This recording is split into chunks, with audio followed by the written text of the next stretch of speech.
This time on Road and Race, how much does it really cost to own a Porsche Boxster?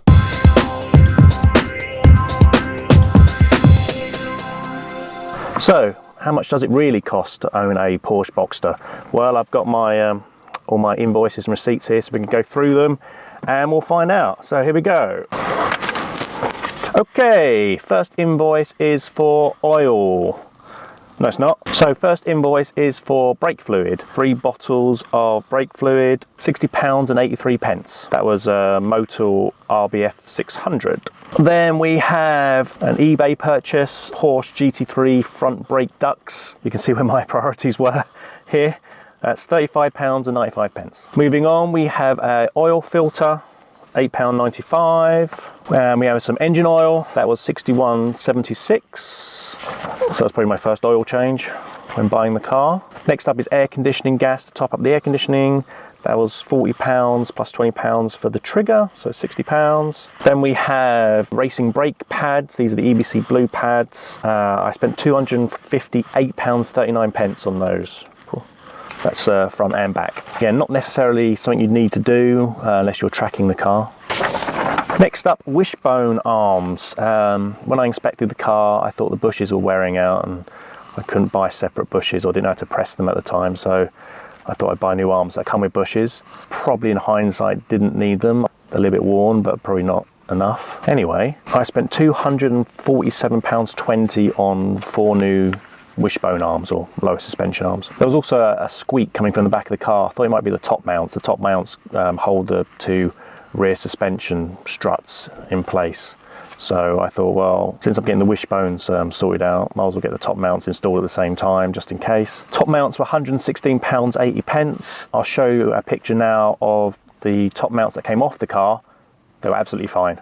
So if your car's done less than 60,000 miles, the top mounts will probably be fine. Don't worry about it. Nowadays, I'd fit the lower wishbones and the top mounts myself, but a couple of years ago, I didn't really have the tools or the experience, so I got a independent Porsche specialist in London to do it, and they charged me £360 in labour to do that. After I got the wishbones and top mounts done, I had to sort the alignment out again, so I had some 4-wheel laser alignment. That was about £80. I purchased some steel braided brake lines. Again, maybe not 100% necessary. The rubber ones are probably fine. They were 15 years old, so as I was tracking the car, I thought it'd be, you know, a good idea to swap them out just in case. Plus they look cool. They were £60 and 76 pence. Next up, I bought a new master cylinder and brake servo. The servo was £118 and the master cylinder was £78. In hindsight, they were absolutely fine again.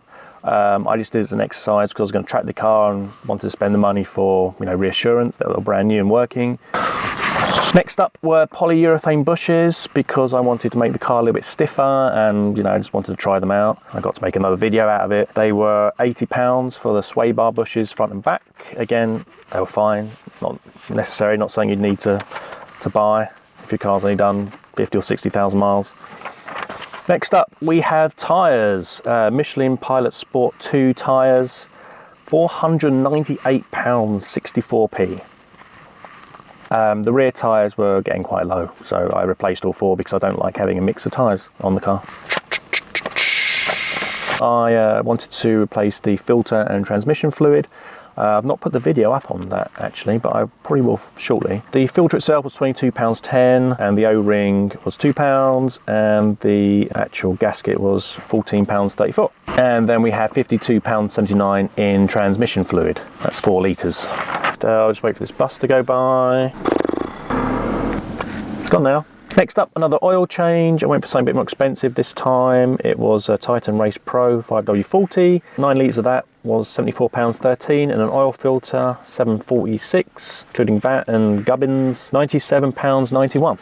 I then decided to rebuild all the brake calipers because I wanted to do it and I was going to track the car again. I just wanted a bit more confidence with everything. Again, not needed. When I took it apart and inspected it, they're all fine, even after 15 years, the seals look great. But the official Porsche rebuild kit for all 4 calipers, you sat down, brace yourselves, £598.94. Yeah, in hindsight, I would have gone for like the Brembo parts, because why go to Porsche when you can just buy it direct from the manufacturer? So I probably would have saved that half my money there. Next up, we have the parts to replace the hole in the exhaust, so the 6 bolts that hold the 2 parts exhaust, the manifolds to the cat on rusted away, so weren't holding it together tightly. So the actual bolt's only £40, 30p. Then I'd spend £60 on garage fees in Oxford renting a lift. That brings the total to about £100 all in to fix that. Then spark plugs, 6 new spark plugs, £4.58 each, is about £27. And coils. Then we also have ignition coils. They were £40 each. Had 6 of those. They had cracks. You can see from this picture they were quite badly cracked. They're probably on the way out. Then there were the ignition coil tube seals, the little rubber kind of seals.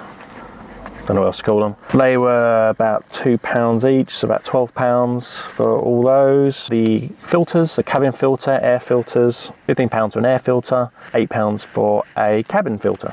A new engine belt was £17. And an iPhone cable for the stereo was $15. I also spent £17 fitting brighter light bulbs. If, like me, you try and open the roof when it's cold and split the rear window, a replacement second-hand roof will set you back about £200 if you fit it yourself, or £500 for a new roof fully fitted. So the final figure I spent in just under 2 years is £2,934.36. But I don't think that's a fair summary of the actual cost an average person will need to spend to own a Boxster. If I list only the essential maintenance and repairs, then you'll see the total cost is £1,203.26p over 2 years, which is about £600 a year. The biggest expense being new tyres, which should last another year or so, as I only do about 6,000 miles a year. Obviously I did all the work myself, and if you're watching my channel, then you'll have seen my guides and know how easy it is to do all this yourself. If you do get someone to do this work for you, I've estimated it would be about 6 hours of labour a year, bringing the yearly cost to about £1,100. Next time on Road and Race, how to change the transmission fluid and filter on a Boxster or Cayman. If you found this video useful, please subscribe and hit the like button, as it really helps us make more shows. Click the suggested box at the top of the screen now to watch the next video in this series. Please feel free to get in touch by leaving a comment on this video, and you can keep up to date with us via our website, Facebook, Twitter or Instagram. Thanks for watching.